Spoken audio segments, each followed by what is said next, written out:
rare and balanced view on politics in today's world.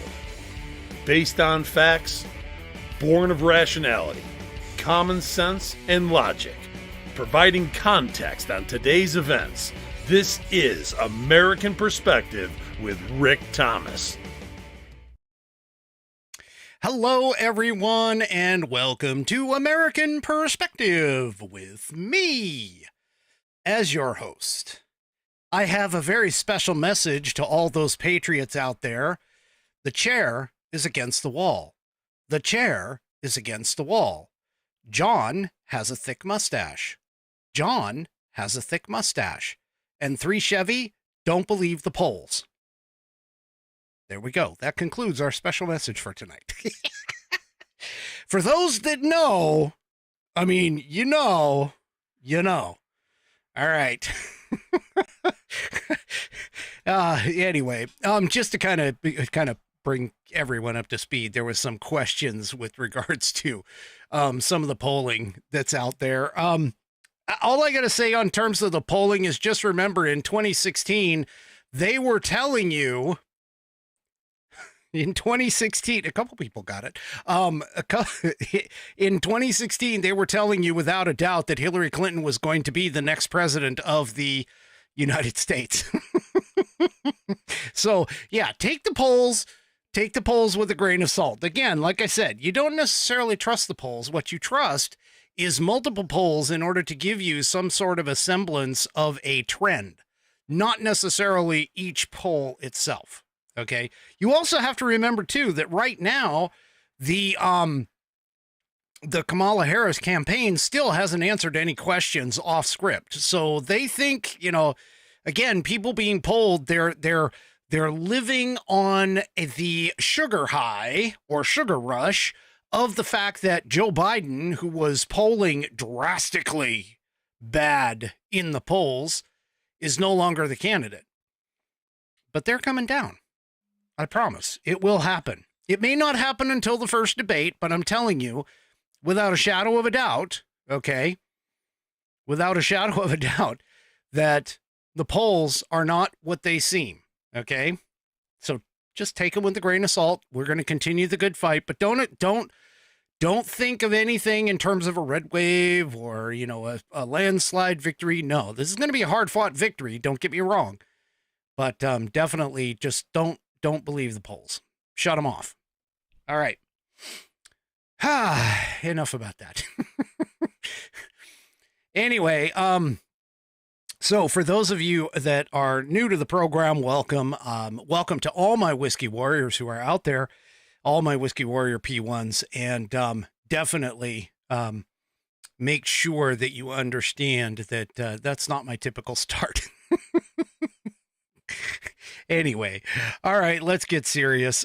Tonight I have on tap for the Pledge of Allegiance to lead us in the Pledge of Allegiance, the absolutely wonderful dog trainer extraordinaire over on Rumble, Ms. Amy is on tap. So please, if you are of mind, stand up, remove your hats, and put your hand over your hearts and follow along with Amy as she recites the Pledge of Allegiance. I pledge allegiance to the flag of the United States of America and to the republic for which it stands, one nation, under God, indivisible, with liberty and justice for all.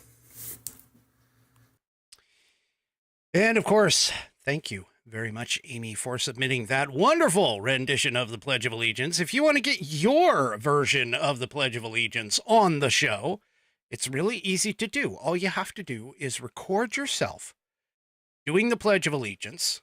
And once you've done that, take that audio file and email it to me at fans@americanperspective.online. That's fans@americanperspective.online. God, my chatters over in Rumble Land are just having a complete blast over here. First of all, congratulations, Mark. Thank you, thank you. Yeah, thank you for surviving. Glad that you were out of the hospital. and are doing much better. So that is absolutely fantastic. And of course, Music Man is reminiscing of the old Whiskey Musings days. Anyway. All right. So tonight's sponsor will be the Institute on the Constitution. The Institute on the Constitution was established in 2004 as a 501c3 nonprofit with one singular mission, and that is to restore the constitutional republic through grassroots education. All courses and materials are developed using primary source documents and taught from the American view of law and government as defined in the Declaration of Independence in the following 3 key points. 1, there is a God. 2, our rights come from him. And 3, the purpose of civil government is to secure and protect our God-given rights. The IOTC offers the opportunity to educate yourself on our most precious founding document, the Constitution of the United States. They also provide tools to educate your community and get involved with local government. Start by taking their free U.S. Constitution course and go from there. Use my affiliate link, iotc.americanperspective.online, to sign up. And while you are there, take a moment to look through their other course material and information. My affiliate link, once again, is iotc.americanperspective.online to get great content to learn about our historical founding and support the show in the process.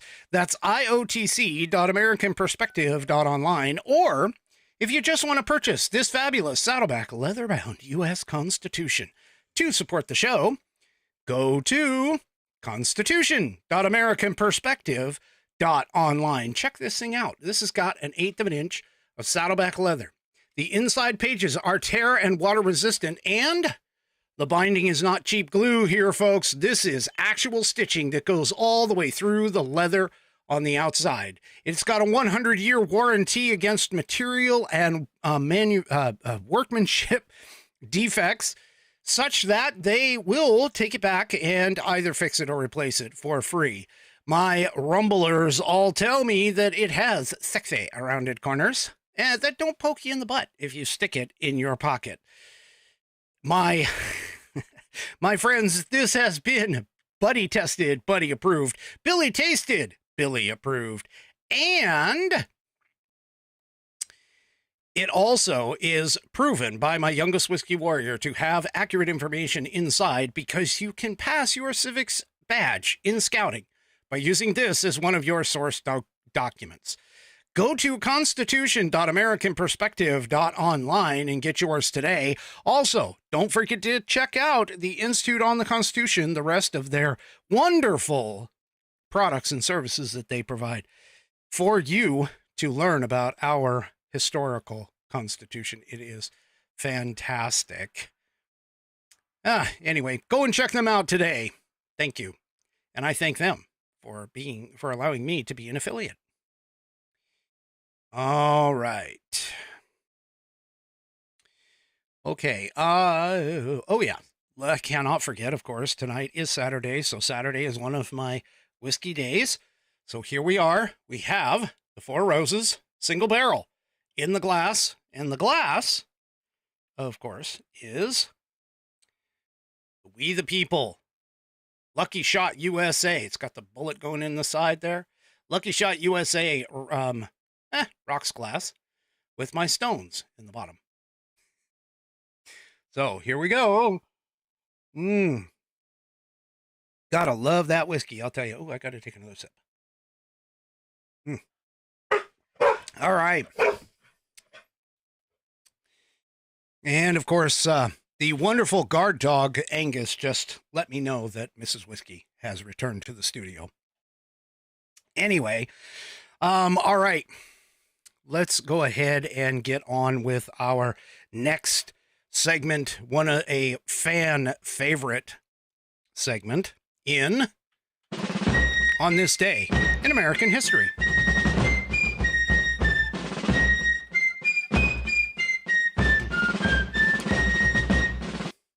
And of course, for On This Day in American History, we read from the American Patriots Almanac, written by William J. Bennett and John T.E. Cribb. That is chock full with all kinds of factoids about our wonderful, beautiful, fantastic country that we call home in its founding. And so here is August 17th, and tonight we are going to talk about Fulton's Folly. In 1787, young Robert Fulton of Pennsylvania traveled to London to study painting. The Industrial Revolution was beginning in Britain, as well as a revolution in transportation. So the American heard much excited talk of steam engines and canals. Fulton had an inventive mind. As a boy, he had made skyrockets and designed a hand-turned pallet wheel for a rowboat. In England, he decided to put aside painting and try his hand at scientific pursuits. He invented a machine for making rope and another for dredging canal channels. Then he built a submarine called the Nautilus, which could dive 25 feet underwater. I get so tired sometimes of these bots. Anyway, okay. Let me get back to where I was at. Then he built a submarine called the Nautilus, which could dive 25 feet underwater, and tried to sell it to Napoleon. The conqueror said no.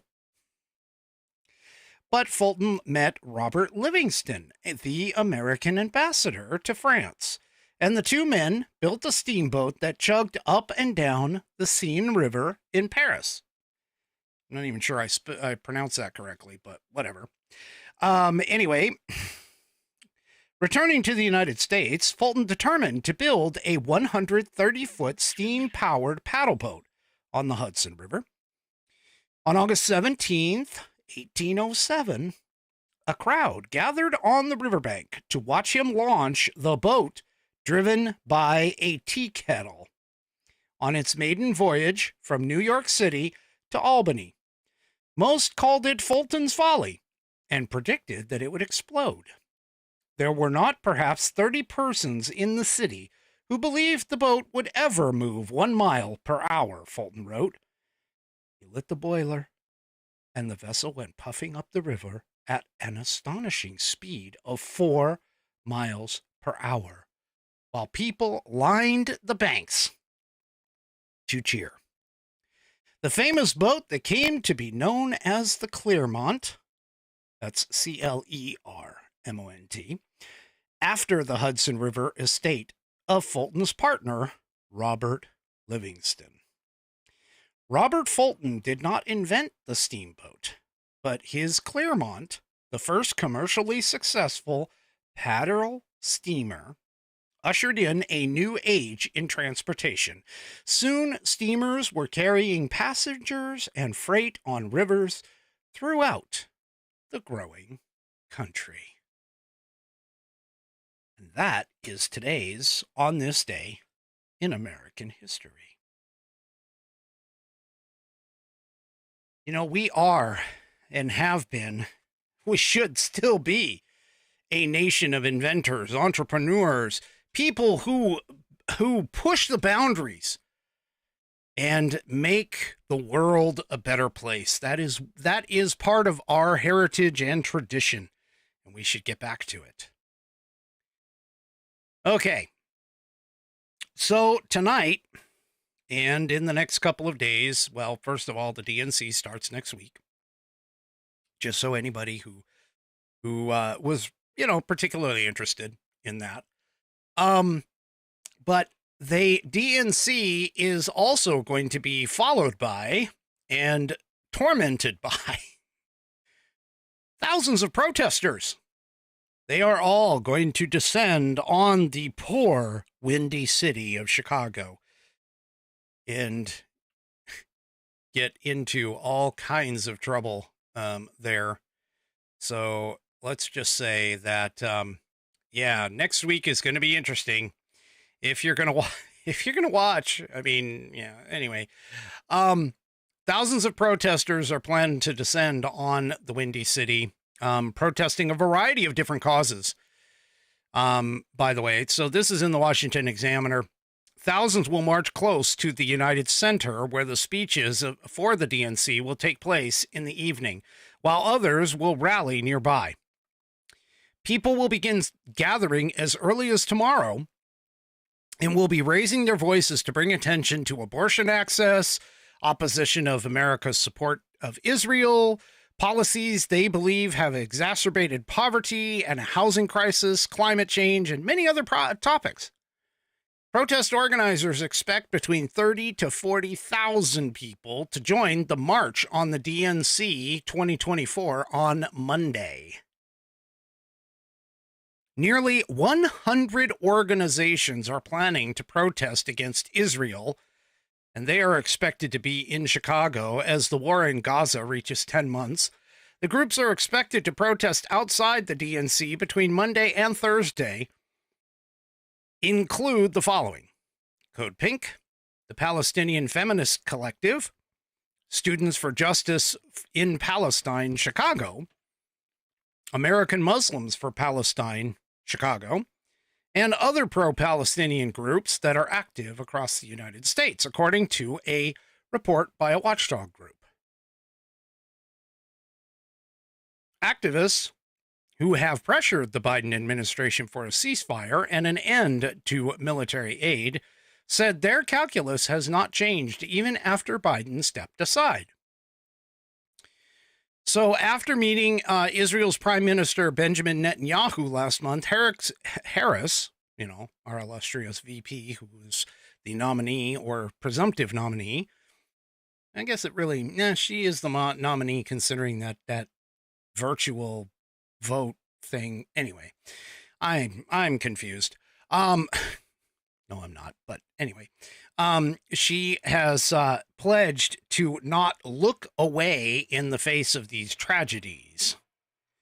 The only tragedy that happened was on October 7th.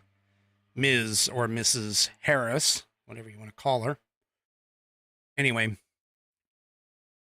one person, Hatem Abdullah. Anyway, he's the national chairman of the U.S. Palestinian Community Network Advocacy Group, said Harris represents the administration. She represents Biden. There is nothing that she has expressed independently that tells us she does not support the policies. So they're still not happy with her. Yeah. So, anyway. So apparently there also has been a battle over permits to protest surrounding the convention, with some groups filing for permits to demonstrate as early as last year. Chicago Mayor Brandon Johnson's administration denied requests from groups to set up stages and sound systems for rallies in the parks near the United Center. Organizers for the marches have attempted to change the path allotted, fighting for a longer and wider path to the convention center. However, U.S. District Judge Andrea Wood ruled this week that she would not force the city to change the protest route, writing that the city has a significant interest in controlling the crowd for security and safety. Huh. Interesting that they would do that. Yeah. So, here's just looks like they've got, two, there's a timeline here in the piece, but it looks like they've got two groups or two marches, and rallies, just about each day. So Sunday, Monday has 3, Wednesday has 1, and Thursday has 1, which are a couple rally marches combined. So it's gonna be interesting. Explosive. Oh, I better be careful saying that. They might think that I was one of the ones who planted the fake bomb at the DNC headquarters. Oh, God. Anyway. We'll have to see. I do know that a lot of people in the Democrat cabal of elites that removed Joe Biden are not happy with her pick of Walz as the VP. They were kind of pulling for Josh Shapiro. But yeah, So we'll just have to see what the hell happens. It's if anything else that's already been told us here in 2024, it's going to be wild. Let's just put it that way. Speaking of getting wild and stuff, apparently there's several Democrats that are begging Kamala Harris not to release a policy agenda before the election. Well, she already failed on that because she's released her economic policy or economic agenda on some of the things that she's planning on doing. But this piece, according to Breitbart, Democrats beg Kamala Harris not to release their policies before the election. Now, I got to ask, how can you campaign on an agenda and not release your policies and expect people to actually want to vote for you? I guess what they're doing is they're planning on everybody just feeling the joy and feeling the love and being happy about Tim Walz prancing around on stage with his hands in the air like a complete goofball. And for Kamala Harris to come out and give totally teleprompted and totally scripted speeches and do nothing in terms of her being able to speak off the teleprompter or off script intelligently, because we all know that she can't do that. But anyway, they are reportedly in the piece here that Democrats are appearing that they're rattled, that they could lose the Senate, House, and even the presidential election if Kamala Harris is transparent about policy solutions that are designed to reverse the administration's failures. You know, no offense, but this economic policy that got put out, I don't see it as a reversal of the administration's failures. I see it as an addition to the administration's failures. And it's one of those things that, you know, I mean, it's just going to make things worse, folks. It just is. And of course, all of the people that are lapping it up are morons. And as we all know, say it with me, only morons vote Democrat. That's right. That is absolutely correct. So anyway, she's already published several of her policies, which, you know, we're going to get into here in just a minute. But yeah, so let's just face it. She's not really listening to anybody. And you know, yeah, I just don't see it. I just don't see where she is going to get away from being, you know, a better candidate than Joe Biden after supporting all of Joe Biden's policies, being the tie-breaking vote in the Senate for his Inflation Increasing Act, which is exactly what it was, and so on and so forth. But let's just walk through some of Kamala Harris's policies that she is proposing. Well, the first one, obviously, we kind of talked about this last night. But the first one is she wants to combat price gouging on groceries and food by authorizing the Federal Trade Commission to impose large fines on grocery stores that impose excessive price hikes on consumers. I'm a little confused as to how that's even going to happen because, again, as I have pointed out multiple times, and even the Supreme Court recently has pointed this out multiple times, the executive does not create policy or laws. This is a congressional activity and something that Congress would have to take up. Not only that, but she also doesn't mention anything about what she thinks is determined as excessive. Because let's face it, excessive is in the eye of the beholder. I've got some more on that coming up here in just a minute. She wants to eliminate medical debt for millions of Americans, possibly by using federal funds to buy and forgive outstanding debt from health providers. Now, what the hell do you think that's going to do to the inflation rate? Okay, as I've said with the whole student loan thing, it is impossible to eliminate debt. All you do is you shift the debt responsibility from one person to another. whether it is shifting it back onto the person who gave the loan out, or you shift it off to a third party, you cannot just forgive debt.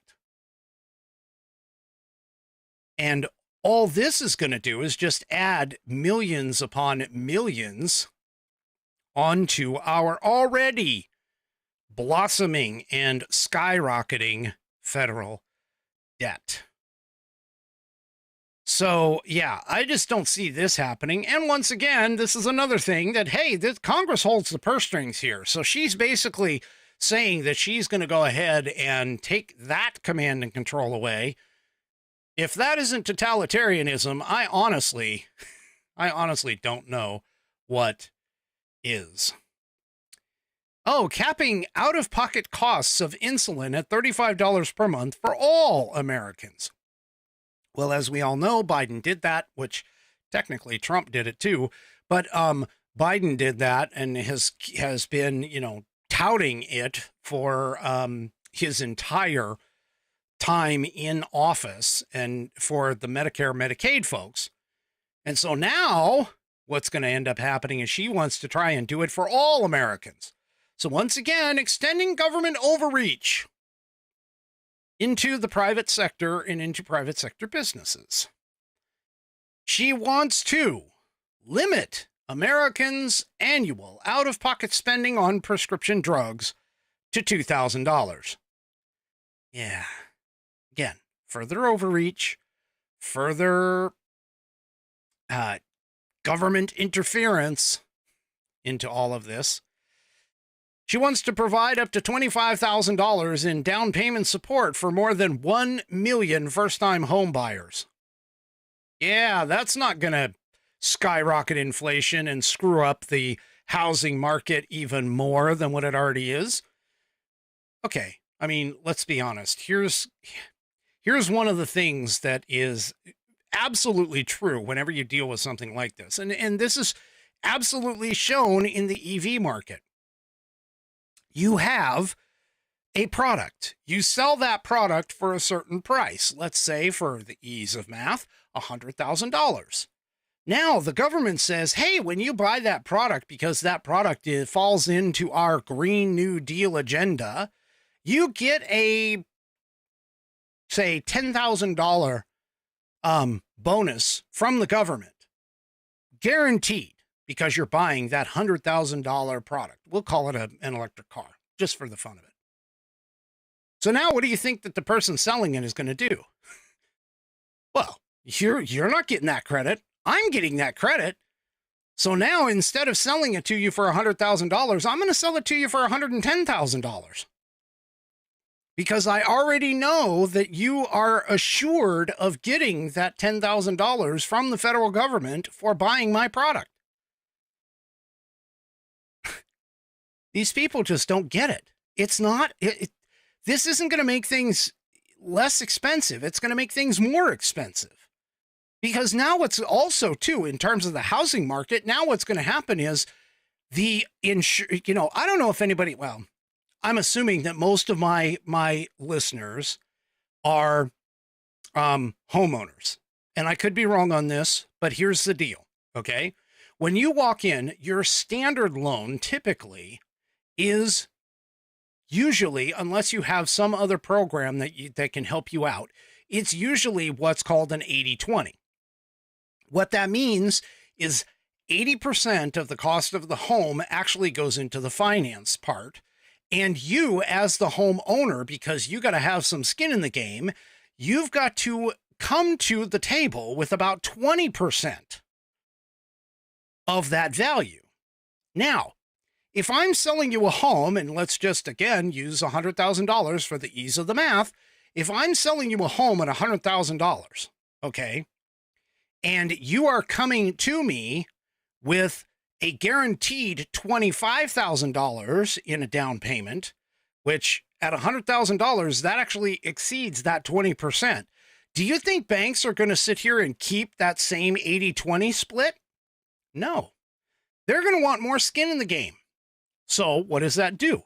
That means that now, instead of offering up 20% for a down payment, they're now going to say, you know what we're going to do? We're going to do a 60-40 split.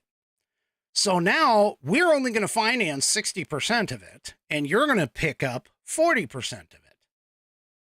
All this is going to do is just going to skyrocket things in price even more.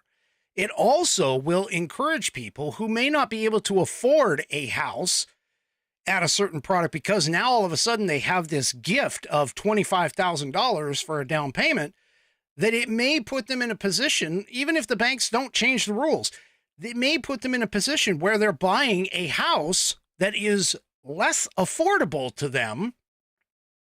Okay. Less affordable to them, and they end up going into bankruptcy. Do you remember when Freddie Mac and Fannie Mae kind of took a tank in the Obama administration because they were selling houses to people that couldn't afford them? Yeah. What do you think this is going to do? Not to mention the fact that, again, it's going to add $25,000. So if you take $25,000 and multiply that times 1 million homeowners who get this, assuming that every single one of those 100 million pick it up, well, that's an awful lot of frickin' money. I'm not going to bother doing the math that fast. You want to know? Do the math. Figure it out. And I guarantee you all of that is going to go directly to the federal debt and deficit in the years that it's taking. She is calling for the construction of 3 million new housing units over the next 4 years. Okay, so they're going to force people to build houses. Yeah. And she's adding to that, expanding an extensive tax incentive, or an existing tax incentive for developers who build affordable rental housing. So, yeah, let's see how that goes. I mean, the reason why we're in a housing crisis right now anyway is because inflationary cycle made it, and add COVID to this, because COVID literally shut down the construction business.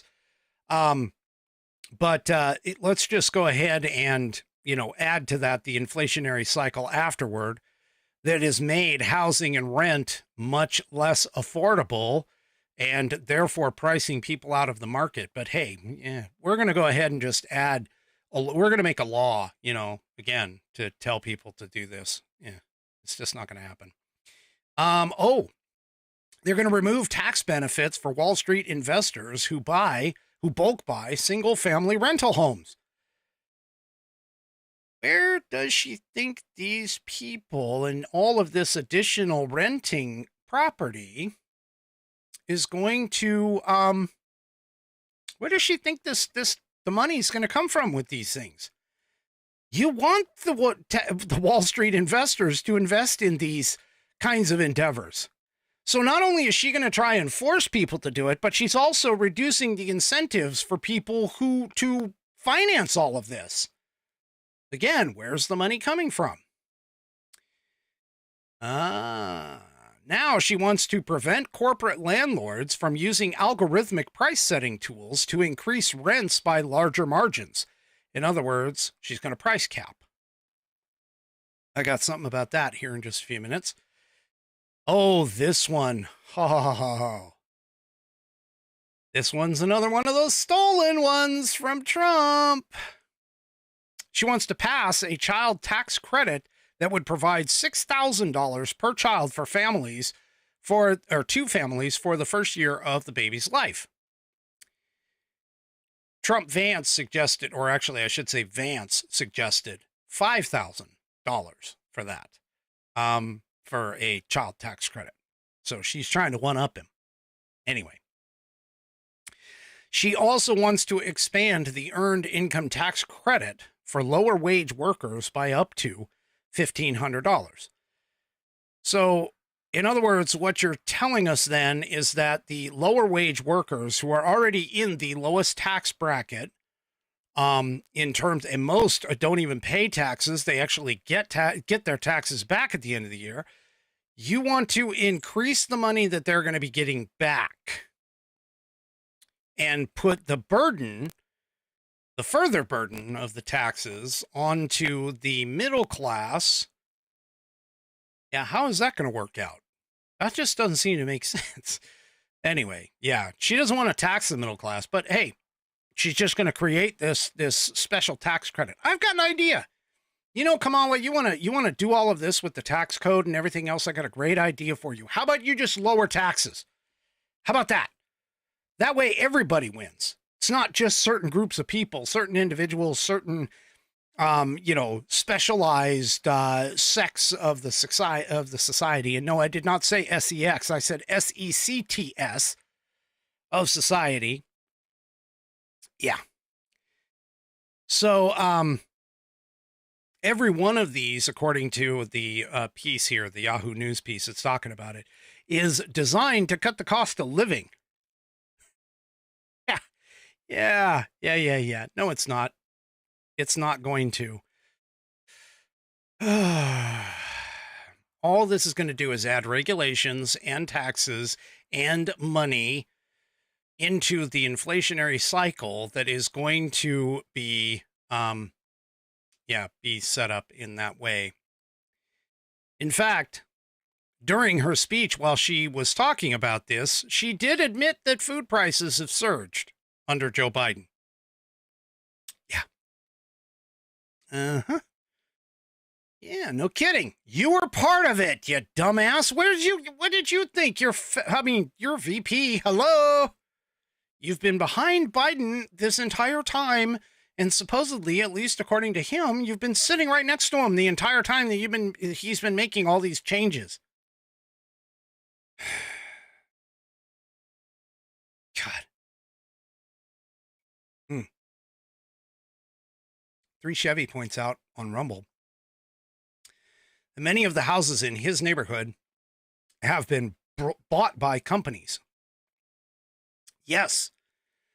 And believe it or not, that's actually something that my mom has mentioned about Scottsdale, Arizona, too, by the way, is that a lot of the Airbnbs and the, what's the other houses, rental, buy a house and rent it out and stuff like that. Yeah. Yep. Yeah. So, there you go. It's going to happen. Anyway, so back to the food prices. Well, she talked about the fact that, food prices have gone up. And she was talking about, she mentioned during the pandemic when the supply chains were shut down and failed. But now she says that the supply chains have improved and prices are still too high. Well, no shit, Sherlock. The reason why is because of the fact that your inflationary cycle that you guys kicked in when you first got in, I mean, let's just tell it like it is.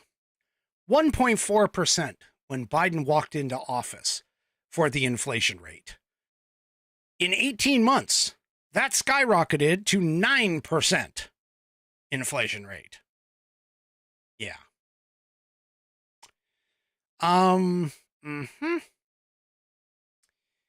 Yeah.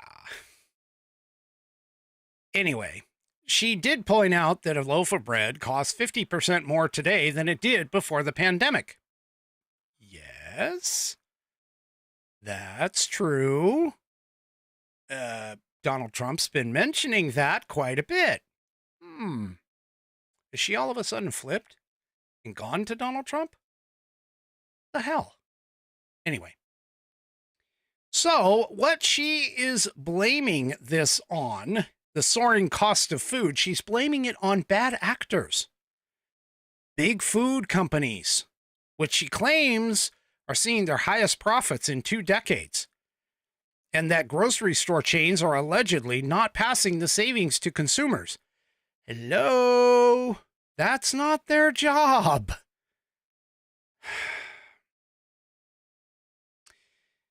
Yeah. The inflation crisis, of course, she forgot to even mention the Biden administration's role in the inflation crisis that has definitely played on the cost of groceries.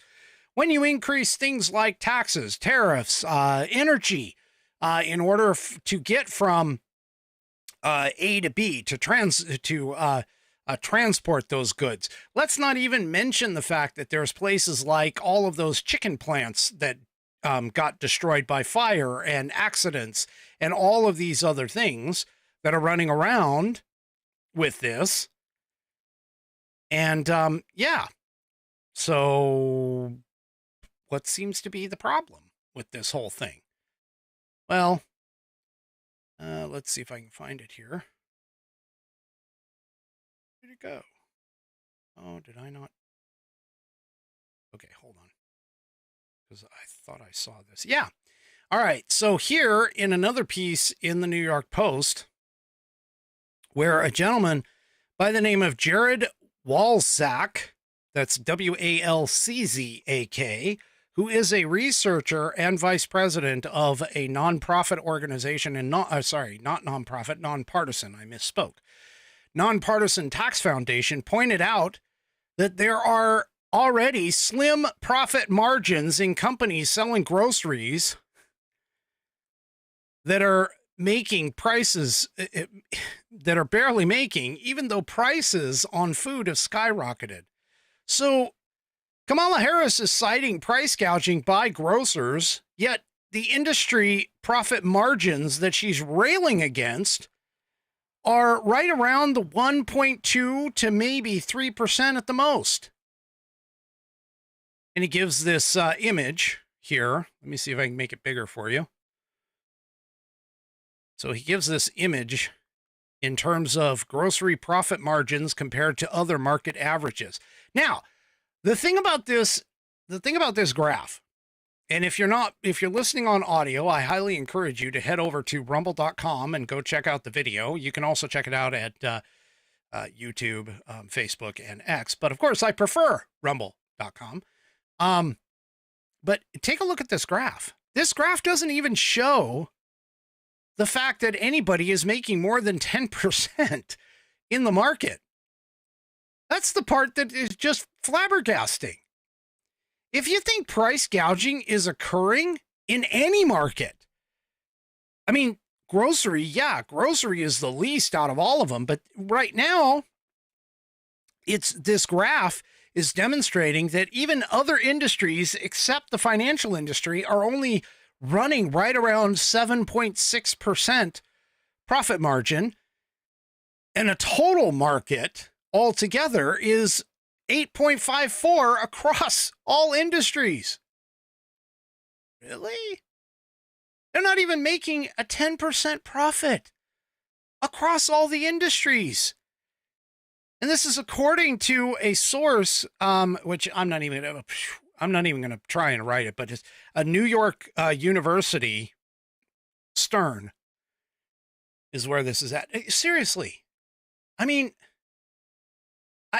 I just don't get it. Well, first of all, they don't understand economics. That's the first thing. Okay. And no, 3 Chevy, I can't make it into a Venn diagram. But the point is that industries, folks, in order for price gouging to occur, which, by the way, price gouging is already illegal. But if price gouging were to occur, that's part of the brilliance of our capitalist system. In order for price gouging to occur, one, they would have to have a complete and total control over all of the outlets that are out there. Okay? Because if you have one particular outlet, so let's just use as an example, you have Kroger, okay, versus say, I'm just going to guess, I don't even know the names of them, but United Grocers as an option, as another one, okay? If Kroger decided to price gouge and mark up, say, their grocery products up to, say 3% or 5%. Well, if United Grocers doesn't do that, consumers will get wind of this and will move over to United Grocers stores. That's the brilliance of competition in the marketplace. That's the whole point of a free market and free access and free market access to society. Now, if you start to put in price controls and tell Kroger and United Grocers, hey, you guys both can't sell for higher than, X amount, as I explained last night, which is exactly what's happening in Venezuela, exactly what has happened in the Soviet Union, exactly what has happened over in Colombia. You end up with people who say, you know what, I'm not making enough profit on this thing. I am no longer going to sell this item because of these price caps, and I'm done with it. And all of a sudden you have a shortage. And when you have a shortage, what does that do to prices? Well, it creates a black market. And realistically, the price gouging that you are trying to defeat in the first place.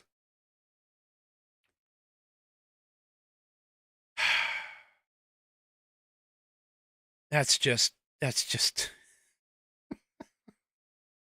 Oh, and by the way, Kamala Harris did receive her political science and economics degree before she went to law school. Oh, not to mention the fact that her father is a renowned economist and known Marxist. Won't say anything else about that. But that's what he's reported to be. Anyway. So she's not only planning on doing this in the grocery industry, she's also making this more broad-based, and she is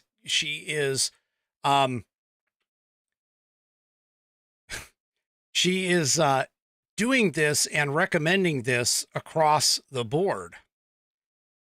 Well, it's pretty sad when your own personnel, your own people within the party, all right, your own people within the party are being critical of your plans. Well, this, in PJ Media, even an Obama economist is trashing Kamala's price control plan. I wonder why. So, a liberal columnist at the Washington Post started everything off by trashing the price control plan. And now this Harvard economist who served in the Obama administration is also blasting the proposal. Jason Furman said this is not sensible policy. Of course, but he was talking to the New York Times, which is, I'm amazed that they actually even posted this. This is not sensible policy, and I think the biggest hope is that it ends up being a lot of rhetoric and no reality. There's no upside here, and there is some downside. Now, Furman, who is the former National Economic Council chair under Obama, also told the New York Times that Harris's policies are risky because they deter new businesses from entering the market to satisfy consumer demand.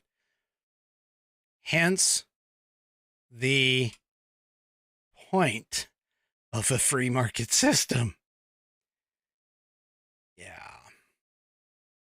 The proposal itself is essentially Soviet-style price controls disguised as a federal ban on price gouging.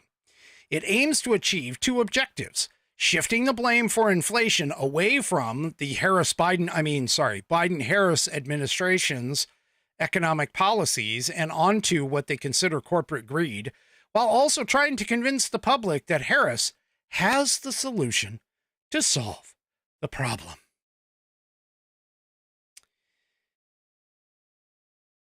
The Harris campaign said in a statement after the proposal was announced, there is a big difference between fair pricing in competitive markets and excessive prices unrelated to the cost of doing business.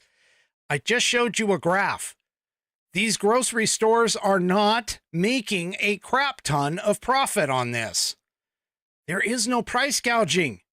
These people are trying to sell you into the idea that you are the target of the big, nasty, criminalistic corporations, when in reality, what they should do is back off, let the free market do what it's supposed to do, quit printing frickin' money, and spending it like you have an open and blank checkbook with no recourse, and allow inflation to come back down to where it's supposed to be. And that's further, by the way, than 3%, because at 3%, we're still going up. We're just not going up as hot as we were in the first part of the Biden-Harris administration. So Washington Post columnist Catherine Campbell wrote, "It's hard to exaggerate how bad this policy is. It is, in all but name, a sweeping set of government-enforced price controls across every industry, not only food. Supply and demand would no longer determine prices or profit levels. Far-off Washington bureaucrats would. The FTC would be able to tell, say, a Kroger in Ohio, the acceptable price that it can charge for milk. At best, this would lead to shortages, black markets, and hoarding, among other distortions seen in previous times when countries tried to limit price growth by fiat. At worst, it might accidentally raise prices. And that's because, among other things, the legislation would ban companies from offering lower prices to big consumers, or to big customers. To customers such as Costco, then a different price to Joe's Corner Store, which means quantity discounts are also in trouble. Worse, it would require public companies to publish detailed internal data about cost margins, contracts, and their future pricing strategies. Posting cost and pricing plans publicly is a fantastic way for companies to collude, to keep prices higher, and all of this is facilitated by the government. Now, what's really fun about this, now keep in mind, this is a Washington Post columnist. Washington Post is a leftist mainstream media propagandist outlet, owned by Jeff Bezos, if I recall correctly. But she basically states, if your opponent claims you're a communist, maybe don't start with an economic agenda that can accurately be labeled as federal price controls, aka communism. Yeah.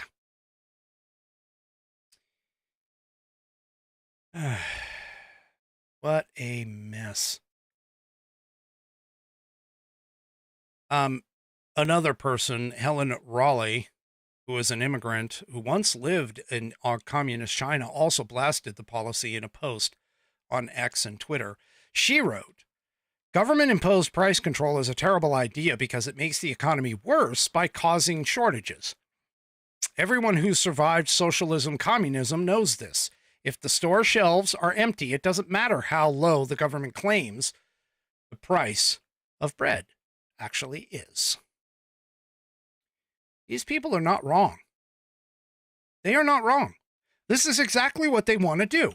They are attempting to insert government control where it constitutionally has no business in being.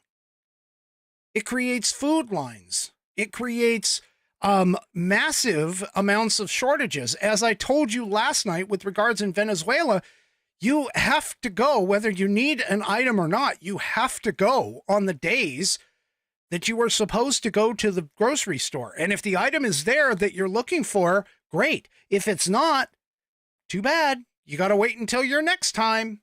You can't just come the next time that it gets delivered. It's not going to be possible. People are going to be miserable under this. This is communism, socialism, Marxism 101. And yes, I'm lumping all three of them together because ultimately they end up in the same totalitarian, authoritarian regimes that you see all over the world right now. The government does not need to be invested into our lives that deeply. This goes against every single fiber of the American being. The whole purpose of us existing was because we wanted less control. We wanted less oversight. We wanted the ability to have the freedom and liberty to chase our own dreams and to do it under our way. And what a lot of people don't seem to understand is when the Pilgrims first came across in Jamestown and set up, they set up the colony under what was apparently a version of communism socialism, where everybody worked, but when they worked, everything went into this common pot. And what ended up happening is that people stopped working because there was no individual benefit. And that's why, I think his name was Miles Standish, if I recall correctly, he decided to throw away and get rid of all of the original contracts and turn it over to, hey, look, you want to produce? You keep the spoils of what you produce. And when you sell it off to, person B over here and they're doing something, or trade it, because let's face it, they didn't really have a lot of money back then. But when you sit there and trade it back and forth, okay, then you're able to get goods and services in barter and keep whatever extra you made. So for an example, if you go and grow wheat, you sell that off to maybe a baker who makes bread or whatever off of it, but you keep part of it for yourself to make bread. That took care of the problem. All of a sudden, the colonies started to flourish. In as much as you could in 1700 in the New World. But still, the point being is that communism doesn't work. Socialism doesn't work. People have to have an incentive to do the things that they do. Just like here, I have to have an incentive. You guys have to come and watch these videos and help by encouraging me in several different ways, whether it's buying a product that I market, or, sending me wonderful things for the background, or, sending in questions. There has to be a trade, an interaction. And this is exactly where the capitalist system excels at. But it's not just, by the way, it's not just the food industry that she is after. She's also after price controlling rent. Again, as that one person said, she wants to do it across the board. So here's an opinion column, and I tend to agree with it, but here's an opinion column in the Epoch Times. The danger of bad policy ideas such as price control. And I'm just going to point this out because this is a story. Well, the writer is Jeffrey Tucker, and he writes this. A friend's daughter spotted a strange anomaly in her residential rental contract. It was cheaper per month to sign a lease for 7 months as opposed to 12 months. This runs against even the most basic intuition. A longer commitment to pay would seem to suggest lower rents in each pay period. That's what happens. You go for a longer contract, you can lower your individual monthly prices. That's typical. That's normal and standard. But in this case, this anomaly that showed up, it was less to do it for 7 months. And so he questions why that might be happening.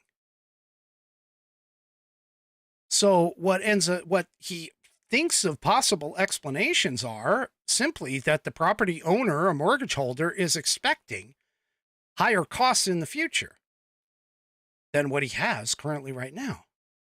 So this is the case. I mean, I lock you into a contract. I'm a homeowner or a rental property owner. I lock you into a contract.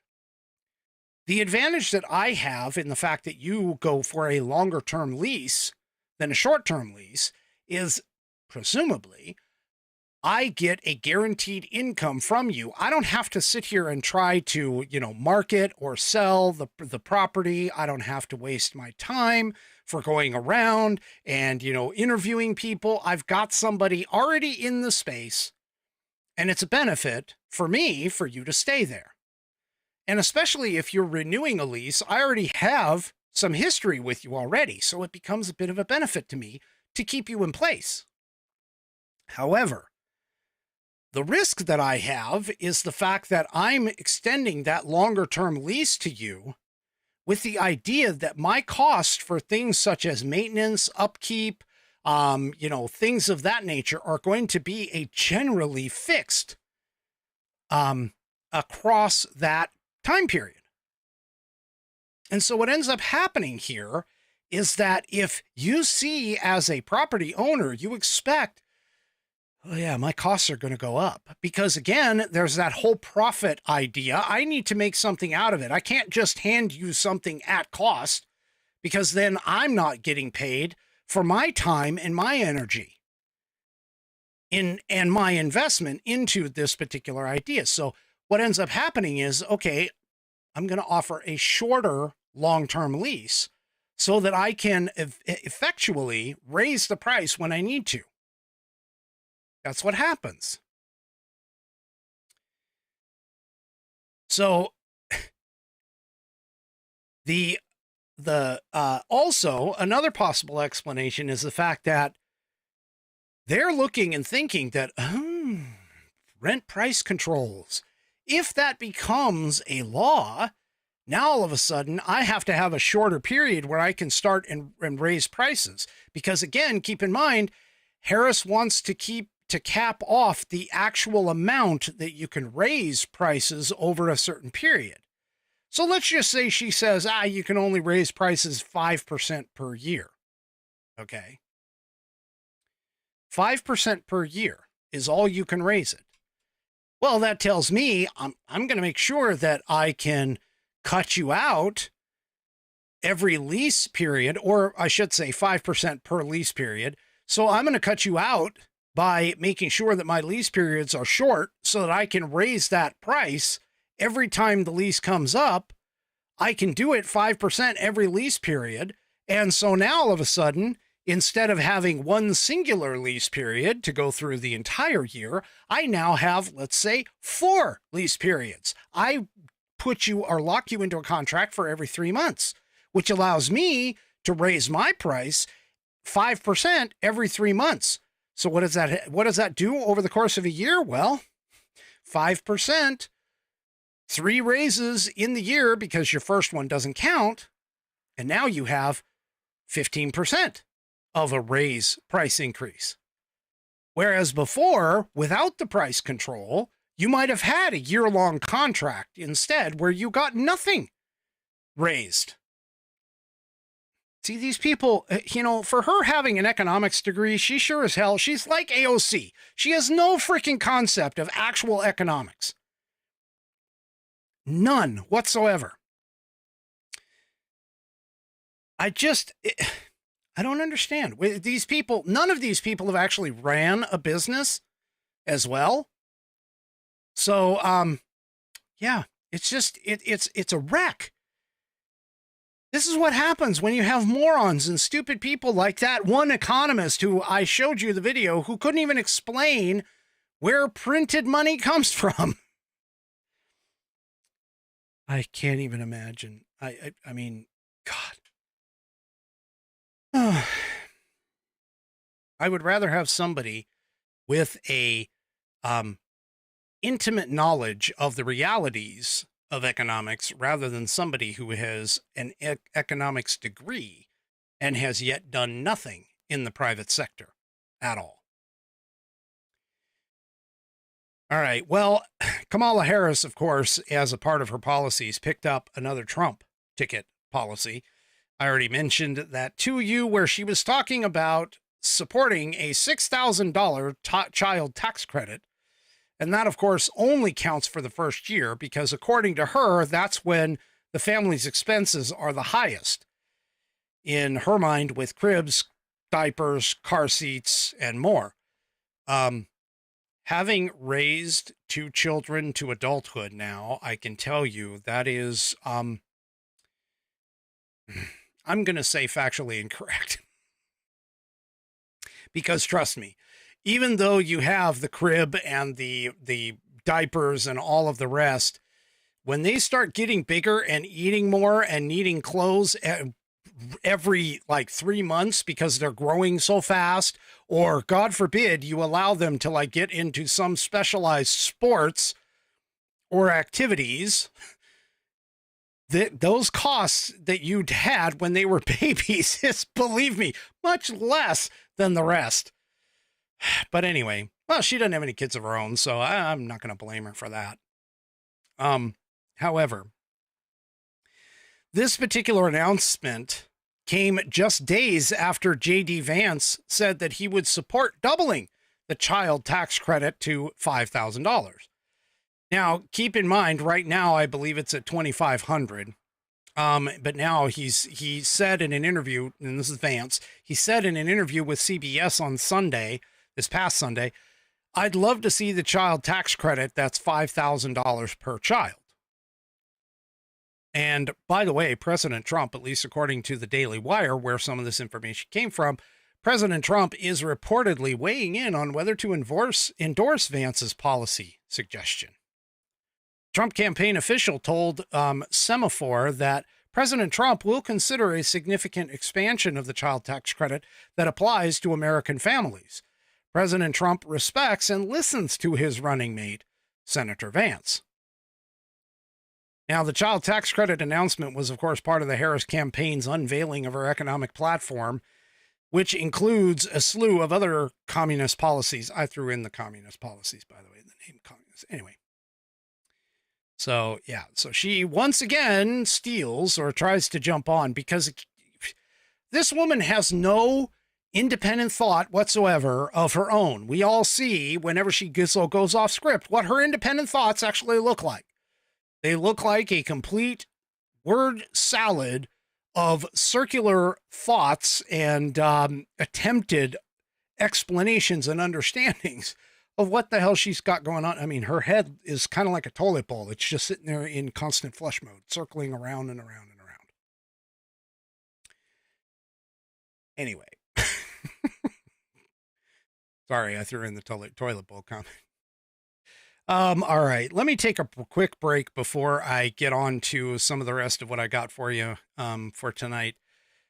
You know, one of the things that I do for this show to help support the show is I create these wonderful logoed shirts like what I have on right now, the American Perspective logo. I have them in 3 styles.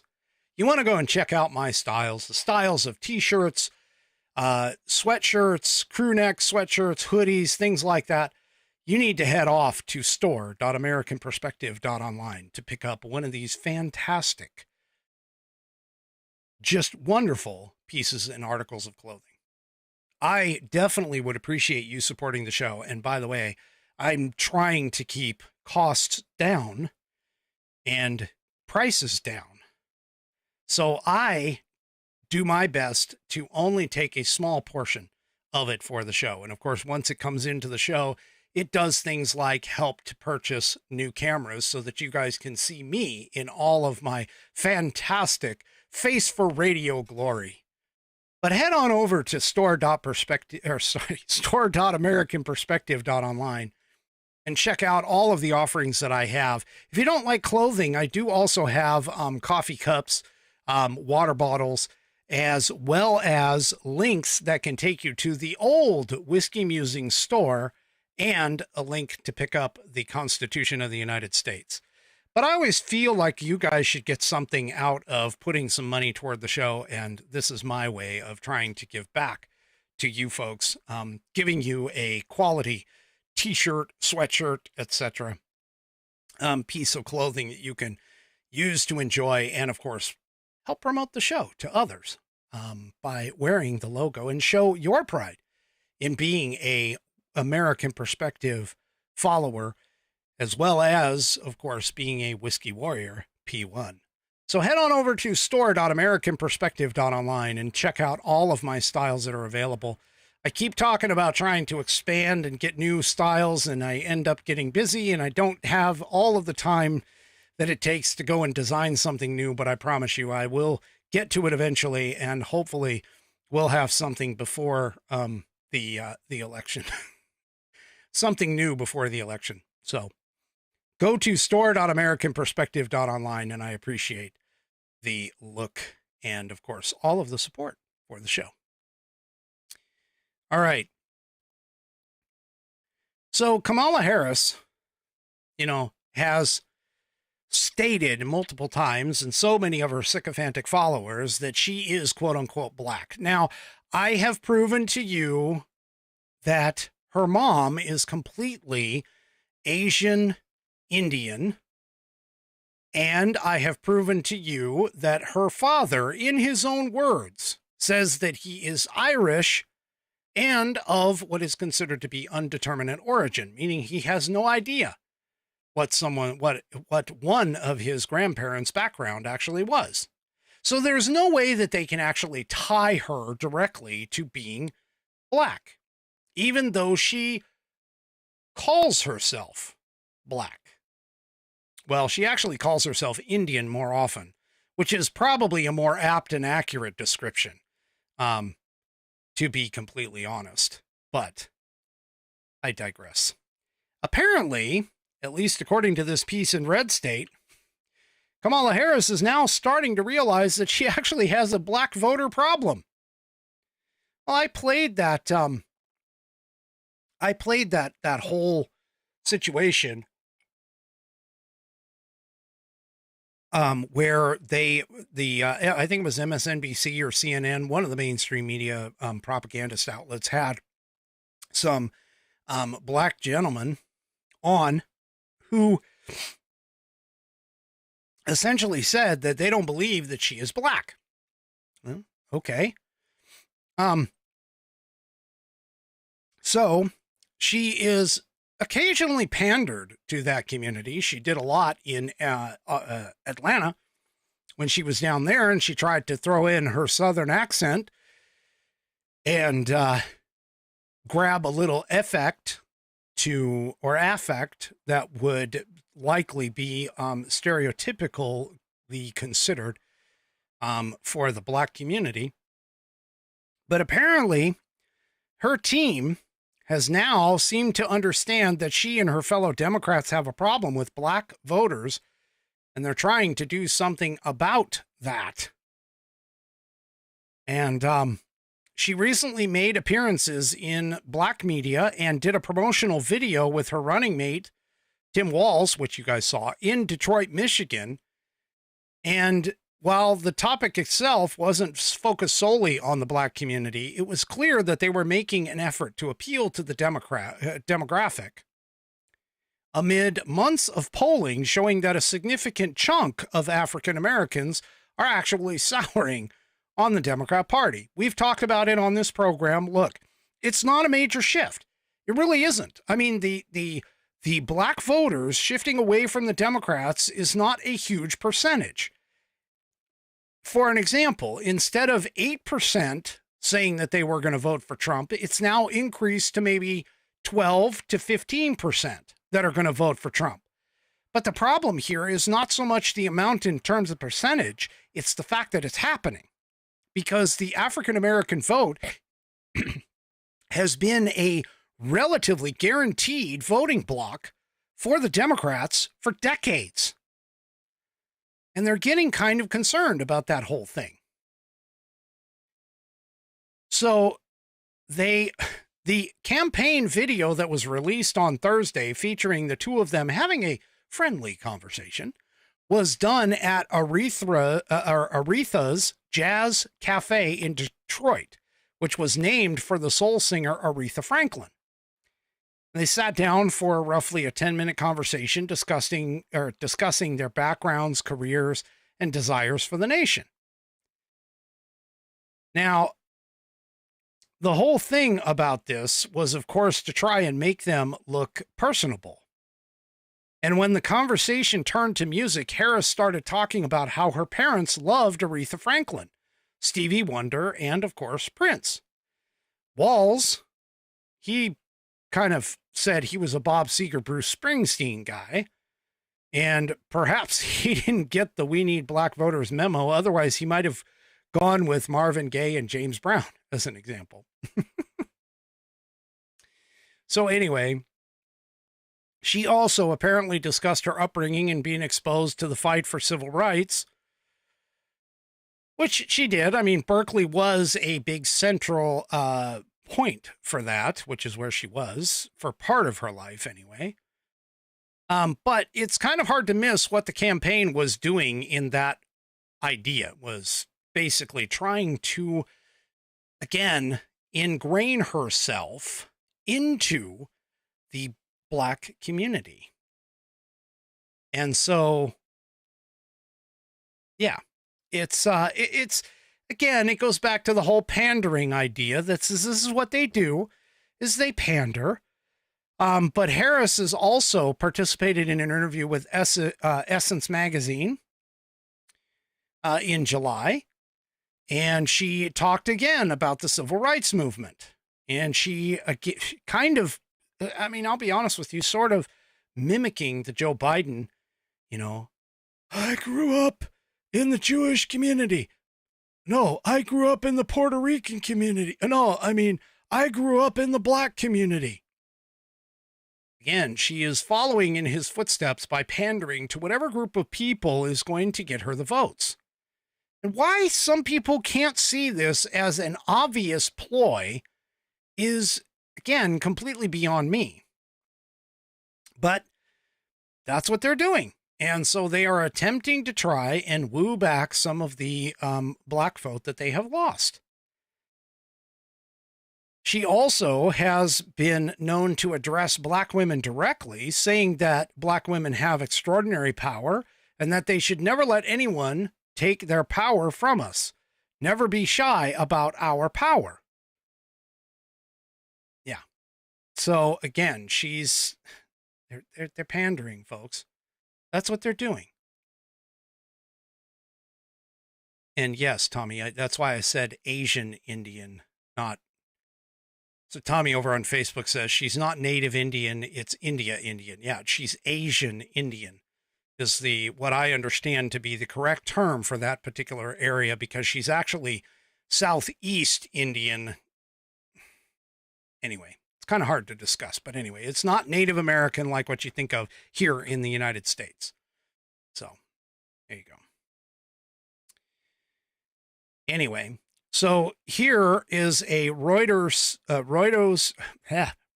Ipsos poll that was released on August 7th, showing the vice president polling better against Trump than Joe Biden did, but it was still significantly lower than what is normally for a Democratic candidate. For an example, some 70% of Black voters polled in July picked Harris over Trump on a hypothetical ballot, up from 59% who originally backed Biden. But Trump's share of the Black vote rose marginally to 12% up in July, up from 9% in May and June. And this is part of the problem.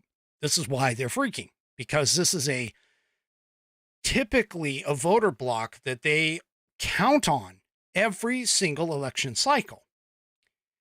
And it's starting to slide away from them. And this is what scares them. This is what brings them to the point of where they've got to try and pander again to that voter bloc and that voter base. All right. There's a perfect example, by the way, of how cutting government regulations, cutting government spending, and increasing the output from private entities within a country that is happening right before our eyes right now. If you remember a guy by the name of Javier Milei, who just got elected as president of Argentina, well, guess what? It looks like, at least from initial reports, he's doing a damn good job. And that there is some potential truth to the idea of getting rid of all of the dead weight in government and cutting back on regulations and everything else that can stimulate an economy. Now, for those of you that don't remember, Argentina actually was fighting here, especially recently, with a almost, I think it was close to 200% inflation toward the end of 2023. Well, here's some early reports coming out of Argentina from the American Institute for Economic Research. You know, guys that actually are supposed to know what the hell's going on. So during his first year as president, he's been waging a bitter but largely successful campaign against inflation. So their economic activity rose 1.3% from April, which was above the 0.1% median estimate from analysis in Bloomberg.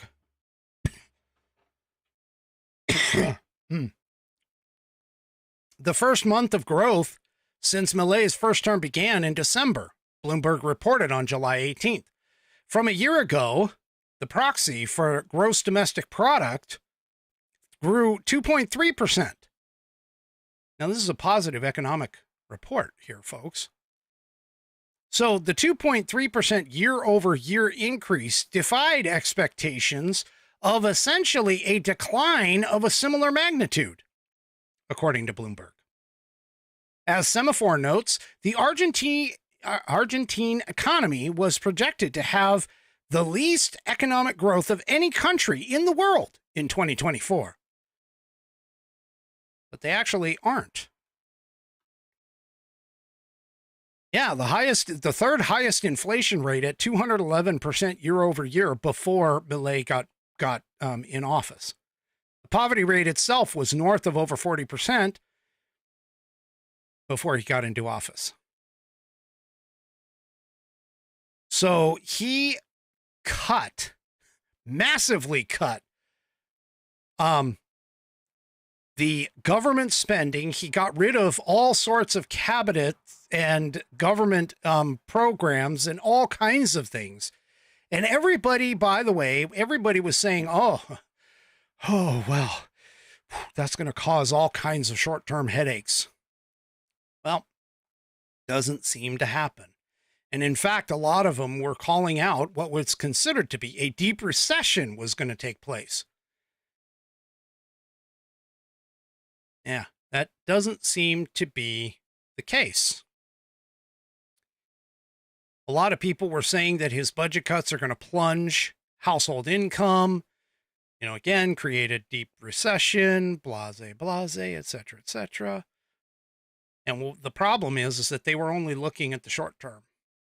And right now, it seems like things are starting to turn around. Now, keep in mind, we have to wait some time for the more long-term effects to be certain of what's happening. However, there's a lot of positive signs that are coming out of Argentina in terms of dealing with this high, like massively high, but more than anything I've ever seen, inflationary rates.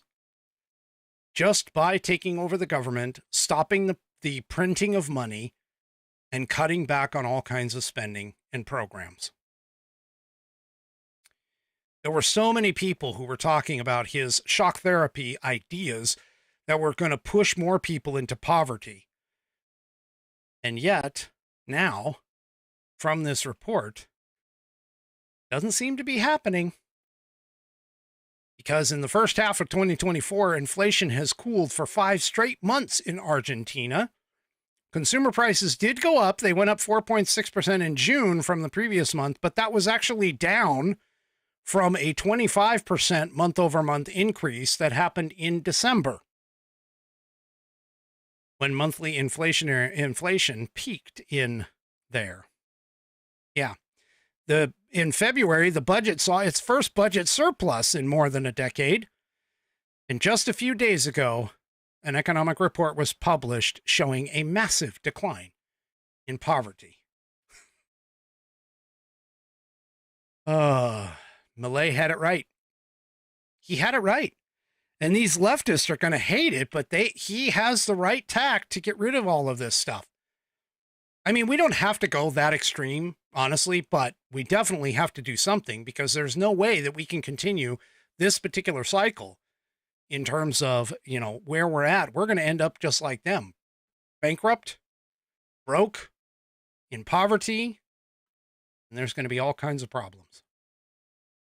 All right, let me get on to tonight's question of the week. And tonight's question of the week comes from the fantastic, the wonderful, the always there because he always remains, Buddy Weiser. He writes, "Good day, my patriot friend. I hope my inquiry finds you well and with a stout spirit. My question is this.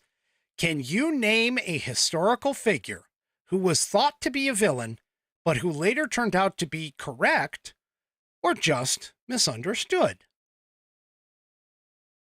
Well, I'm going to be honest with you. I could not. I sat for several hours trying to think of a historical figure that I had learned about who was considered bad and horrible and a villain who actually turned out to be a good guy. I wanted to think throughout all of my, knowledge and understanding of history, my memory of history. Could I find somebody who started out bad and turned out good? The problem was I kept running into people who started out thinking that they were absolutely wonderful, like FDR, and their policies actually increased and lengthened, for an example, in FDR's case, lengthened the Great Depression by about 10 years. I had a hard time coming up with one. In fact, I had to turn to the interwebs to even come up with it. And it turns out when you go to the interwebs, and I'm not talking about going to Google, but when you go to the interwebs, they too have a difficult time. There's not often that people look at a villain and think they're a villain, and then all of a sudden, maybe something that they did or something that was, misconstrued about them could potentially make them into less of a villain, at least. Well, I found a site by the name cracked.com. Now, keep in mind, there were a lot of Reddit posts about it. There were a lot of Quora, Quora posts about it. And I didn't necessarily want to bring those in because, of course, those are people just maybe giving their perceptions and their viewpoints. I wanted something maybe a little bit more authoritative. Not saying that this is, because I can't, but I did find one that I think is kind of interesting. So everybody knows about Captain Bligh. And Captain Bligh's exploits with the mutiny on the Bounty, by the way, if you've ever read it or you've ever seen the movie adaptations, you will see that Captain Bligh is portrayed, honestly, as this absolutely horrible person, overworked his crew, flogged them every chance he got to within an inch of their lives, all kinds of working his crew on small amounts of food, and just the food itself is just rancid and horrible. Not saying that, during that time it wouldn't be anyway, because of, poor storage. Proper storage wasn't a part of it. But you hear of all these the evil Captain Bligh, all of these things. Well, apparently, at least according to this person or this individual, the actual Captain Bligh wasn't necessarily lovable, okay? However, he normally would subject his men to hurtful words, but that was about as mean as he got. Now, keep in mind, he didn't not flog them, but he's been known, records show, that he is actually less of a captain when it comes to the flogging idea. He didn't flog them within an inch of their lives. In fact, most of the time, he hardly really flogged them in comparison at all to some of the other British captains. Another thing, too, that apparently is that records also show that Bly was almost obsessive with making sure that they were healthy and vigorous. He did all kinds of things. He had a strict exercise regimen, which, I mean, let's be honest, nobody really likes to exercise. But in his mindset, he wanted to make sure that they were fit and healthy, and he had an exercise regimen for them. He made sure that they had a highly nutritious diet, that he organized their shifts so that they would actually have plenty of rest. Okay? But realistically, all of this, of course, didn't necessarily help. Because apparently there's a couple of theories as to actually why the mutiny on the Bounty really and truly occurred. Now, the first one, of course, was that life on the Bounty was still pretty miserable, regardless of how much Bly might have helped out the people that were on board, because the ship itself was fairly small, had a small crew, limited supplies, and that meant that the men were still overworked and underfed. Okay. But that wasn't necessarily Bly's fault. That was just the conditions that they were under in that particular case. Now, the second theory as to why is that the crew had just spent several weeks of leave on Tahiti, hanging out in the sun and getting wasted and, following the more, shall we say, lustful exploits of being on the island. And when they were faced with another few months of scrubbing decks and eating hardtack, they basically all just said, you know what, we're done, and freaking threw him over. Threw him overboard.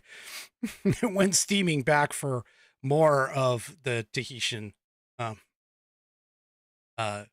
attractions.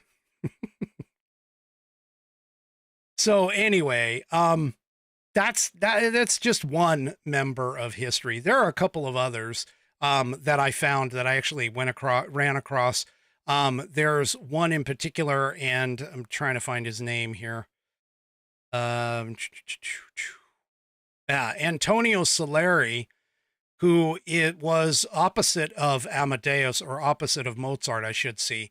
And in the movies and stuff like that with Amadeus, he was the personification of the mediocrity, envy of a genius. But in actuality, they did work together. Mozart and Salieri did work together. And they did compete at the same time, but it's not quite to the level of what you see in like the movie. So anyway, they seem to have gotten along okay, at least according to historical reports. So it's not like, he was just this absolute horrendous person. But that being said, I will admit there are very few historical figures that are out there that could be classified as being evil and then find out that they were actually good. And in fact, one site did mention Benedict Arnold, and they, here in America, we think of Benedict Arnold as a complete traitor. But you have to understand, too, not that I'm trying to defend this, but you have to understand, too, that Benedict Arnold, as well as all of the founding fathers, were traitors in the beginning anyway, by trying to break from Great Britain. So, there's just a couple of mentions there. So, yeah, it was a very interesting question, though. I have to admit, it sort of stretched my intellectual capacity here in order to be able to do this. So, yeah. We're going to, that's very interesting. So if you want to put in your question for whiskey, or actually even pet of the week, because I think I just received a pet of the week, but I'm not too sure. At first, I haven't looked, I just saw it, glanced at it. But if you want to get your question or pet of the week put in, make sure that you submit it to fans, FANS, at AmericanPerspective.online. That's fans at AmericanPerspective.online. All right, folks. That ends the week for me. I will see you on Monday, 5 p.m. Pacific, 8 p.m. Eastern Time, right here back on American Perspective. If you haven't already, head on off to rumble.com, get yourself an account. It is free. And once you are there, make sure to search up the American Perspective channel and hit that green follow button. If you are over on Rumble or any of my outlets, please make sure you hit those thumbs up, like buttons, whatever, subscribe buttons, whatever you can, in order to make sure that these videos get more exposure. I do appreciate all of your support. Have a great rest of your weekend. We'll see you on Monday. Good night, everybody. The previous broadcast was produced and is owned by Active Eye Media LLC. All rights reserved.